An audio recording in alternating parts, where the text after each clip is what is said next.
tout de suite. Tête à tête.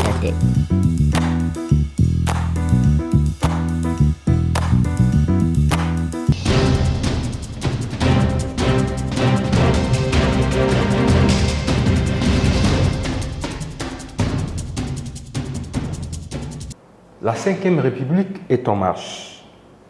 Bien que beaucoup de choses restent à faire, mais des signaux sont visibles, il faut le reconnaître. Mais la satisfaction des Gabonais est-elle totale? Question. Les élus de la Ve République sont-ils réellement déjà au service des populations? Et pour en parler, nous recevons M. Jean-Gaspard Toutou-Mailly, député de la Ve République, élu du 2e arrondissement de la commune d'Akonda. Bonsoir, honorable. Bonsoir. Nous sommes très heureux de vous recevoir dans l'émission Tête à Tête pour une toute première fois. Sinon, comment allez-vous? Je vais bien, merci. Je vais bien. Honorable, vous nous faites honneur ce soir d'être disponible sur notre plateau de l'émission Tête à Tête. Certains Gabonais vous surnomment le député non aligné. Est-ce que vous l'avez déjà entendu? Non, c'est la première fois que je l'entends, mais bon, je suis non inscrit. Donc, s'ils font un parallèle à fait d'être non aligné, mais je ne pense pas que ce soit un mauvais mot, j'ai envie de dire. Je le prends plutôt bien. Ben, c'est peut-être qu'ils ressentent dans mon action une grande liberté, ce qui est le cas. C'est-à-dire que moi, j'ai été élu par les Gabonais de ma circonscription, c'est-à-dire du 2e arrondissement de la commune d'Akanda, en leur disant clairement qui j'étais, quelles étaient mes convictions et comment j'entendais conduire mon mandat s'ils venaient à me le confier. Je leur ai clairement dit que j'avais soutenu Brice Clotaire Oligui pendant la présidentielle, mais j'avais surtout et d'abord soutenu le projet qu'il présentait et que j'entendais aller à l'Assemblée nationale pour permettre que ce projet se réalise et que chaque fois que le gouvernement viendrait avec des projets de loi qui permettraient que ce projet se réalise, je soutiendrais ce projet de loi, mais que si d'aventure il arrivait que des projets de loi arrivent à l'Assemblée qui sont contraires et à mes convictions et au projet que je soutiens, je ne soutiendrai pas ces projets de loi et c'est ce que je fais. Est-ce que cette position du député de l'Union nationale, parti allié du pouvoir en place, est-ce que vous pouvez en toute liberté apporter ou porter des contradictions au parti au pouvoir lorsque vous n'êtes pas convaincu d'une idée venant du parti en place, au pouvoir? Sans grande difficulté, pour deux raisons. La première est que l'Union nationale est alliée de Brice Clotaire Oligui Nguema, qui était candidat à l'élection présidentielle et que nous avons soutenu, nous avons porté sa candidature. Mais peut-être que les gens ont tendance à l'oublier. Candidat indépendant. Voilà, c'est que lors de l'élection présidentielle, il n'avait pas de parti politique. Il n'appartenait à aucun parti politique. Après l'élection présidentielle, il a créé un parti politique. Mais les accords politiques se font avant les élections et pas après les élections. Donc, il a créé un parti politique, oui, mais même quand vous êtes des partis politiques alliés, sauf à fusionner, si vous êtes deux, c'est qu'il y a quelque chose qui vous distingue. Le parti avec lequel mon parti a eu des alliances, c'est le RPM, voyez-vous. Mais si on parle de l'UDB, formellement, il n'y a pas d'alliance entre l'UDB et l'Union nationale. Il faut quand même que les uns et les autres nous le sachions. Le lien qu'il y a entre l'UDB et l'Union nationale, c'est un lien par personne interposée, c'est-à-dire qu'au fond, l'UDB est le parti qui a été créé par la personne que nous avons soutenue à la présidentielle. Voyez-vous? Donc ça ne crée pas une alliance en tant que telle. Ce qui est sûr, c'est que nous ne sommes pas opposés, l'UDB et l'Union nationale. Mais, vous avez vu, comme nous sommes partis aux élections législatives et locales, il n'y avait pas d'alliance entre l'Union nationale et l'UDB. C'est aujourd'hui que les Gabonais apprennent cela? Non, écoutez, moi j'étais à Akanda, j'ai été au second tour contre un candidat de l'UDB. Les meilleurs amis doivent, y compris, tomber d'accord sur le fait qu'ils ne sont pas d'accord sur certaines choses. Voyez-vous? Donc, quelle que soit l'amitié que je pourrais avoir avec une personne autre que moi-même, ou un parti politique autre que le mien, nous devons parvenir à accepter que sur certaines questions, nous ne sommes pas d'accord et que chacun doit respecter ses désaccords. Très bien, honorable. La population gabonaise vous connaît d'être quelqu'un de franc, quelqu'un de vrai. Est-ce qu'à ce jour, l'Assemblée nationale a-t-elle la totale confiance de la population ou bien c'est une véritable rencontre des pro-Oligui présents à la République aujourd'hui? Vous savez, il y a une frange importante de notre opinion qui pense que on est courageux parce qu'on dit non. Ce n'est pas de dire non qui est le courage. Le vrai courage, c'est de dire oui, même quand on a le droit de dire non. De dire oui au nom de ce en quoi on croit. Et au fond, pour prendre l'Assemblée nationale et nos relations, non pas avec le pouvoir, mais avec le gouvernement, parce que c'est le gouvernement qui vient nous présenter des textes de loi. Mais je pense que, au jour d'aujourd'hui, allez, si je devais prendre un pourcentage, 20% des textes qui sont arrivés à l'Assemblée n'ont pas prospéré. Et plus de la moitié des textes qui sont arrivés à l'Assemblée ont été corrigés par les députés. On adopte une loi, c'est une chose, mais est-ce que on a amendé cette loi? Beaucoup de lois sont arrivées à l'Assemblée et ont été amendées. Il y a même des textes qui sont arrivés qui ont été amendés, qui ont été réécrits, amendés à plus de 90% par les députés. Peut-être qu'il faudra que ceux de nos compatriotes qui s'intéressent vraiment à ces questions aient accès au journal des débats. Mais je pense que ce que j'aimerais que l'Assemblée nationale puisse obtenir aujourd'hui, c'est que ces débats soient rendus publics, pour que nos compatriotes comprennent exactement le travail que font les députés. Les textes de loi visent à améliorer notre vivre ensemble. Donc rejeter un texte de loi, je ne vois pas en quoi ça améliore notre vivre ensemble. Mais par contre, lorsqu'un texte de loi arrive et que nous jugeons qu'il n'est pas suffisamment pertinent, ben, nous nous asseyons avec le gouvernement et nous modifions le texte. Nous améliorons le texte. Et c'est cela l'essentiel du travail que font les députés. Moi, je ne veux pas d'une Assemblée nationale qui rejette 100% des projets de loi qui lui sont présentés. Ça va ressembler à quoi? Très bien. Honorable, pendant les législatives et locales, nous avons vu l'engouement de toute la population gabonaise. Et nous avons espéré, parlant de cette même population, voir une assemblée qui devait intéresser l'opinion publique.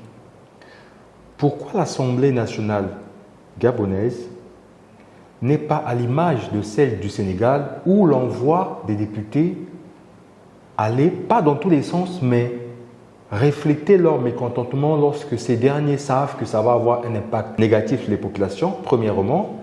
Deuxièmement, est-ce que le fait que l'opposition soit absente à cette assemblée justifie le désintéressement de la population? Alors, il y a deux aspects là-dedans. Je pense que le fait que l'opposition soit absente de l'Assemblée nationale ou du Parlement a ceci de nouveau qu'au fond, il y a moins de posture. Les enjeux ne sont plus des enjeux de politique politicienne. Parce que parfois, quand on est dans une confrontation opposition-majorité, en réalité, l'autre a toujours tort. Quoi qu'il dise, quoi qu'il fasse, il a toujours tort. Donc la confrontation, en fait, c'est il ne doit jamais avoir raison. Voyez-vous? Ça, c'est vrai que notre Assemblée n'a pas en son sein des députés qui sont dans une posture.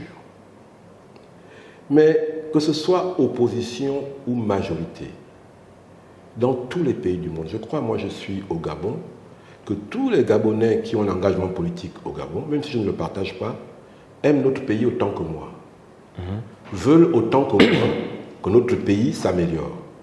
Donc, lorsque nous débattons à l'Assemblée, nous débattons chacun avec la perception qu'il a de ce que doit devenir le pays. Et je vous ai dit tout à l'heure, on a de vrais débats. Seulement, comme vous le dites, vous voyez les débats du Sénégal. Est-ce que vous voyez les débats du Gabon? Du tout. C'est ça le gros manque. Je pense que ce qui manque le plus à nos compatriotes, et j'insiste là-dessus, c'est la publicité des débats. Je pense que le règlement de l'Assemblée nationale au Gabon n'est pas fait pour que les Gabonais participent au débat parlementaire en étant des spectateurs. Je pense que l'Assemblée nationale devrait réfléchir à faire en sorte que les Gabonais assistent à nos échanges, assistent à nos débats à travers les écrans de télévision, à travers les écrans de téléphone, puisque c'est ce qui marche bien aujourd'hui, qu'ils voient bien que sur tel texte qui a été adopté, il y a eu telle inflexion, telle contradiction qui sont exprimées. Sur tel texte qui a été rejeté, c'était pour telle ou telle raison.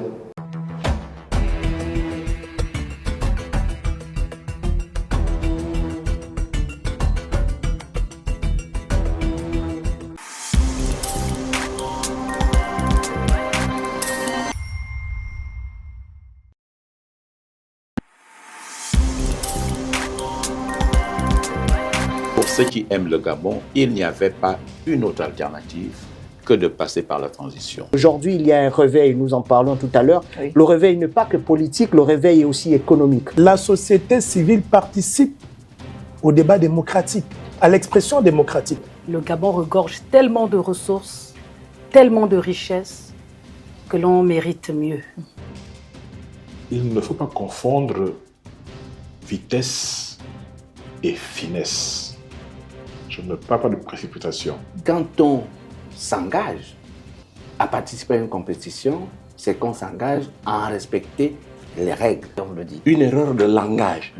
Coup de libération, je ne peux pas vous écouter là-dessus. Ce n'est pas le coup de libération, c'est une révolution, nous parle. Coup de libération, ça a un sens. Qui on a libéré? À aucun moment, moi, j'ai suivi la distribution de ce document. Moi, je ne sais pas, est-ce que vous avez vu, Oui, nous avons joué un rôle important.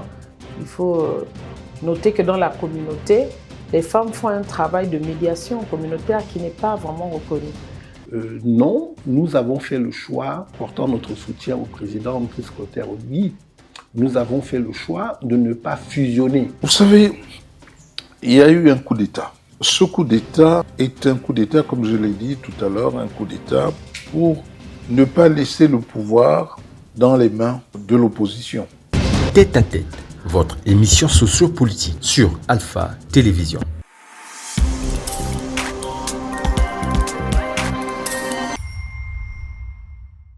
Le président a été reçu par le président français Emmanuel Macron. Mais une chose a attiré l'attention de la population gabonaise et qui nous ont fait parvenir cette question, sachant que nous devions vous rencontrer, vous honorables, soutien du président Brice Clotaire Oligui Nguema, parti allié de l'UDB, donc l'Union nationale. Le président Emmanuel Macron reçu au Gabon, tous les honneurs ont été mis en place du rang de cette personnalité qui est un président de la République. Mais le président Brice Clotaire Oligui Nguema, reçu en France, au tarmac, par un ministre, et ça a fustigé le peuple gabonais. au point que certains de nos confrères ou de nos frères vivant dans la diaspora gabonaise en France se sont levés contre ce manque de réciprocité. Mais quelques jours après, le président a été reçu avec les honneurs qui allaient avec. Est-ce que cette lecture ne relève pas d'un manque de réciprocité alors que c'est un chef d'État qui était censé être reçu avec les honneurs qui vont avec?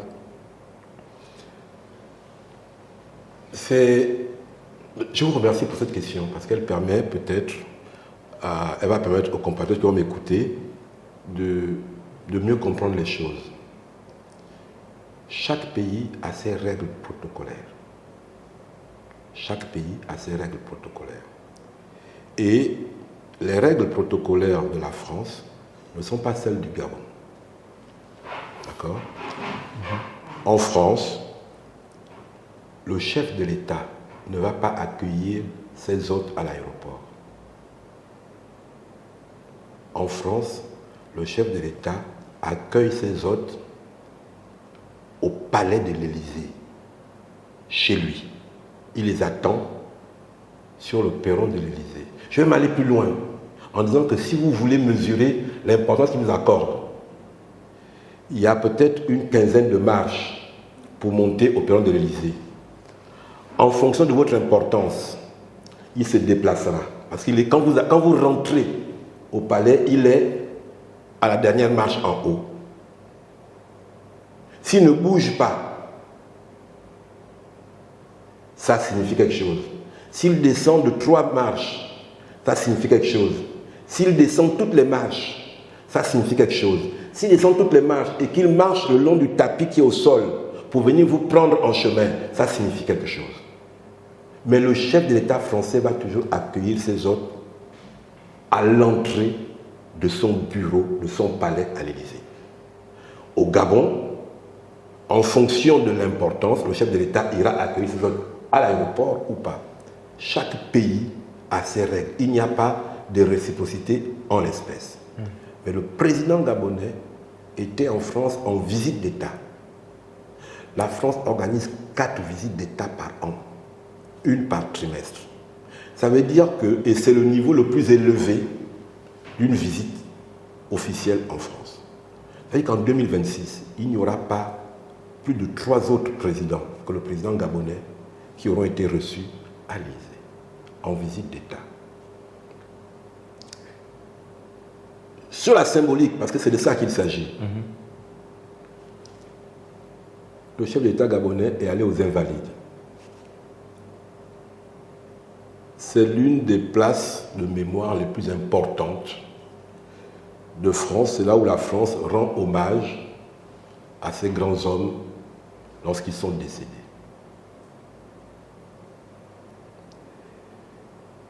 Il est sorti des Invalides pour aller à l'Élysée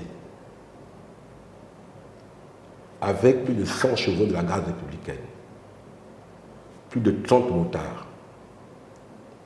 Le drapeau gabonais était hissé dans les principales artères de Paris. C'est cela, rendre hommage à un chef d'État. C'est ce que nous avons vu. Là, je vous parle uniquement du côté protocolaire. Si on veut parler de est-ce qu'il a été reçu, je ne pense pas qu'on puisse faire plus que cela. Je ne pense pas. J'ai même envie de dire que je n'ai pas souvenance qu'un chef d'État gabonais, dans notre histoire, ait été reçu mieux que cela. Très bien, honorable. Mais de cette visite, le président est rentré avec un accord très important sur la transformation du manganèse. Est-ce que, pour vous, c'est une victoire pour le Gabon? Je ne dirais pas que c'est une victoire, c'est un fait, c'est tout. Je ne vois pas en quoi ce serait ou une défaite ou une victoire. C'est un accord qui a été signé entre Eramet et le gouvernement gabonais. Moi, je veux juste, par contre, attirer l'attention des uns et des autres sur la question de la transformation de nos matières premières. Une erreur a été commise avec le bois, où on a dit qu'il fallait transformer 100% du bois au Gabon, soit, et on a demandé aux forestiers de transformer le bois. Mais un forestier n'est pas un scieur. Un forestier n'est pas un ébéniste. Donc, ce sont des métiers différents. Il eût fallu, si on voulait transformer le bois au Gabon, qu'on se dise, écoutez, on va encourager l'investissement dans les métiers de la transformation, inviter les investisseurs étrangers qui travaillent dans la transformation, et à ce moment-là, on aura, de la même manière aujourd'hui, je prends le cas,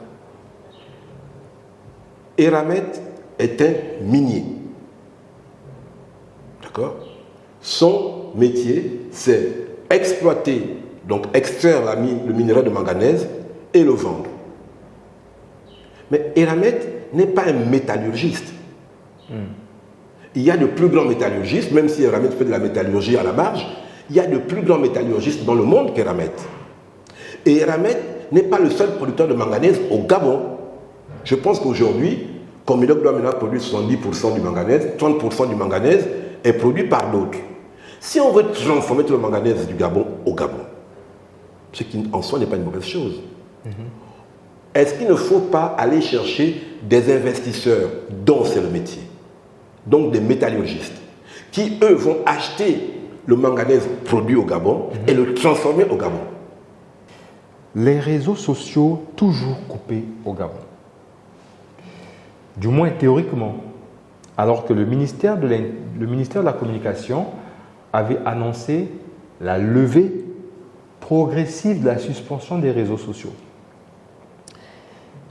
Vous êtes député. Que se passe-t-il réellement avec l'histoire des réseaux sociaux, comme on dit dans le quartier? Mais comme on dit au quartier, ça devient la honte.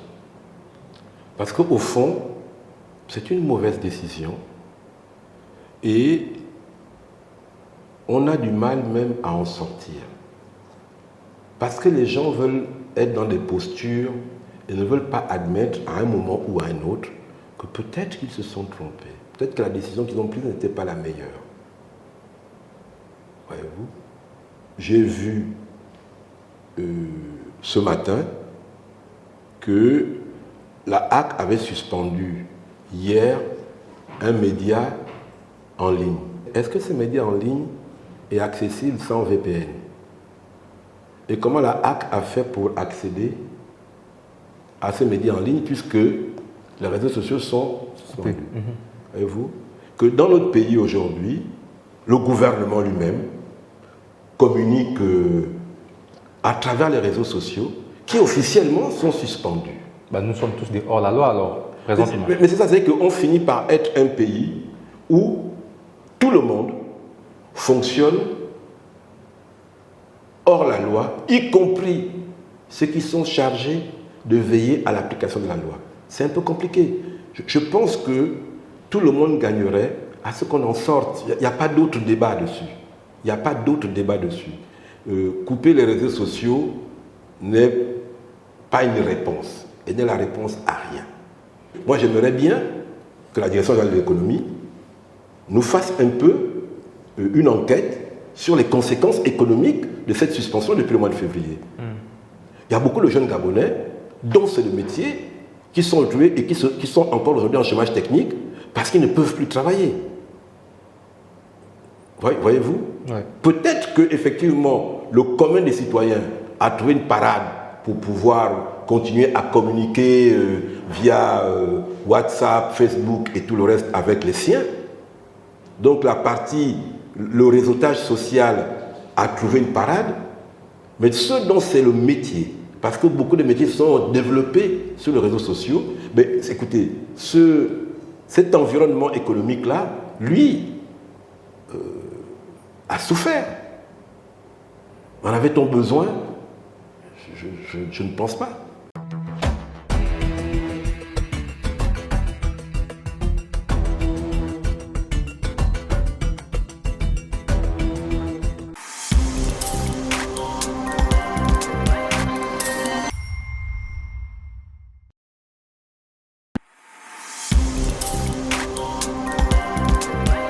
Pour ceux qui aiment le Gabon, il n'y avait pas une autre alternative que de passer par la transition. Aujourd'hui, il y a un réveil, nous en parlons tout à l'heure. Oui. Le réveil n'est pas que politique, le réveil est aussi économique. La société civile participe au débat démocratique, à l'expression démocratique. Le Gabon regorge tellement de ressources, tellement de richesses, que l'on mérite mieux. Il ne faut pas confondre vitesse et finesse. Je ne parle pas de précipitation. Quand on s'engage à participer à une compétition, c'est qu'on s'engage à en respecter les règles, on le dit. Une erreur de langage.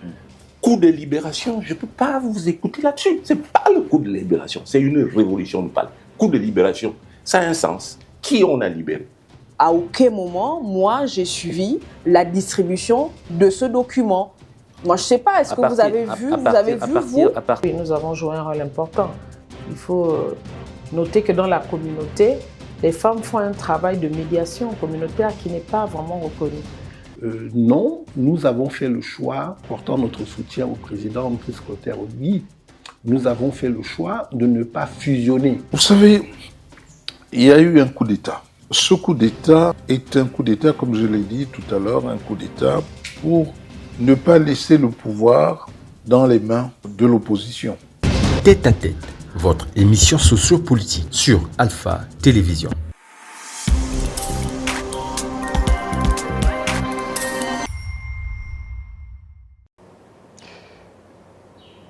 Lorsque vous regardez le Parlement, la toute première configuration du Parlement de la Ve République, est-ce que c'est ce que vous aurez voulu que ça soit? J'ai soutenu le oui à ce référendum pour une raison simple. C'était le seul moyen que nous avions pour un retour à l'ordre constitutionnel. Mais cette constitution présente des limites. C'est maintenant à nous, à l'usage, d'identifier les limites de cette constitution. À peine voté. Oui. Celui qui ne se trompe pas est en danger. Celui qui ne se trompe jamais est en danger. Même lorsqu'on a voté cette constitution, est-ce qu'on était d'accord avec tous les articles de la constitution? Moi, je pense que cette constitution, si je devais la noter, je ne donnerais pas 20 sur 20. Vous savez que les Gabonais ne l'ont pas lu totalement. Mais vous savez, pas pratiquement lu cette je constitution. sais. Voilà pourquoi je dis que ce que les Gabonais voulaient, c'était deux choses de mon point de vue. Vous savez, c'est le piège du référendum. Quand on met une question au référendum, on ne répond pas à la question. On répond à celui qui pose la question. Les Gabonais ne voulaient pas désavouer le CTRI. Ils soutenaient le CTRI. Les Gabonais ne voulaient pas désavouer le président de la transition. Ils soutenaient le président de la transition. Conséquence, lorsque le président de la transition et le CTRI leur présentent un texte, s'ils disent non, vous êtes journaliste, vous n'auriez pas dit que les Gabonais ont refusé la constitution. Vous auriez dit non, les Gabonais ont dit non à Oligui. Les Gabonais ont dit non au CTRI. Ben, les Gabonais ne voulaient pas dire non à Oligui, les Gabonais ne voulaient pas dire non au CTRI, donc ils ont voté le texte qui leur a été présenté. Pour eux, le lire n'était pas utile. C'est maintenant qu'on le lit. C'est maintenant qu'ils le lisent. C'est maintenant qu'on éprouve ce texte et qu'on constate ses limites. Ben, nous sommes assez intelligents. Nous sommes revenus à un ordre constitutionnel civil et cette constitution a au moins le mérite d'avoir prévu les mécanismes de sa révision. Moi, je suis de ceux qui pensent que, en nous hâtant lentement, nous devons pouvoir prendre un peu de temps et nous dire, oui, peut-être qu'il faudrait qu'en 2028, on se repose la question de cette constitution et qu'on sache qu'est-ce qu'il y a dedans peut être amélioré. Ça devient comme un piège, honorable. Non, pourquoi est-ce un piège? Un piège pour la simple raison, il fallait revenir à l'ordre constitutionnel. Et ceux qui ont prôné le vote du oui pendant le référendum ont fait savoir que voter non, c'est voter contre Oligui, alors que ça ne devait pas être le cas.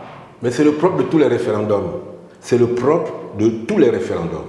Malheureusement, on parle de plébiscite. Pourquoi? Dès qu'on appelle une population Je vous dis bien, moi, si je me lève au milieu de ma famille pour poser une question, si on me dit non, je vais retenir que mes parents m'ont dit non. Je ne retiendrai pas que mes parents ont dit non à la question que j'ai posée. Et c'est ça le référendum. C'est que très souvent, c'est pour ça que c'est un mécanisme qu'il faut utiliser avec prudence. Qui peut me faire croire que tous les Gabonais qui sont allés voter sont en capacité de comprendre une constitution, même quand ils l'ont lue? Mais si on dit qu'on ne va pas accepter le référendum pour adopter une constitution, vous allez dire que ce n'est pas démocratique. Et c'est là la difficulté de l'exercice. Voilà pourquoi, quand on va poser la question, en fait, on va faire confiance à celui qui nous pose la question, ou ne pas lui faire confiance. Est-ce qu'en exclusivité, comme ça, honorable, après l'avoir lu, vous pouvez nous sortir un article que vous trouvez qui peut être nocif pour notre nation, se trouvant dans cette constitution? Je ne sais pas si c'est un article, mais je vais vous prendre un cas simple. On a un régime présidentiel, donc un exécutif à une tête, d'accord? Mais en même temps, on a quoi? On a un vice-président du gouvernement, un vice-président de la République et un secrétaire général de la présidence de la République. Je pense qu'il y a trop de monde là. Voyez-vous? On doit mettre un peu d'ordre là-dedans. Il y a trop de monde. Si, pour moi, un vice-président de la République n'a de sens que si il est qualifié pour remplacer le président de la République en cas de vacances. Or, ce n'est pas le cas. Il sert à quoi? Et moi, très honnêtement, vice-président du gouvernement, vice-président de la République, secrétaire général de la présidence de la République, il y a trop de monde. Merci honorable de cette réception accordée au sein de vos locaux. Nous sommes pratiquement arrivés à la fin de cette émission. Tête à tête, nous avions reçu l'honorable Jean-Gaspard Toutoumaï, député du 2e arrondissement de la commune d'Akonda. Avec lui, nous avons parlé des réalités de la 5e République, mais nous avons beaucoup touché le Parlement. Honorable, merci de cette réception. Nous pensons que c'est une première, mais pas plutôt une dernière. Merci encore à toute l'équipe qui travaille avec vous. C'est moi qui vous remercie et vous êtes les bienvenus.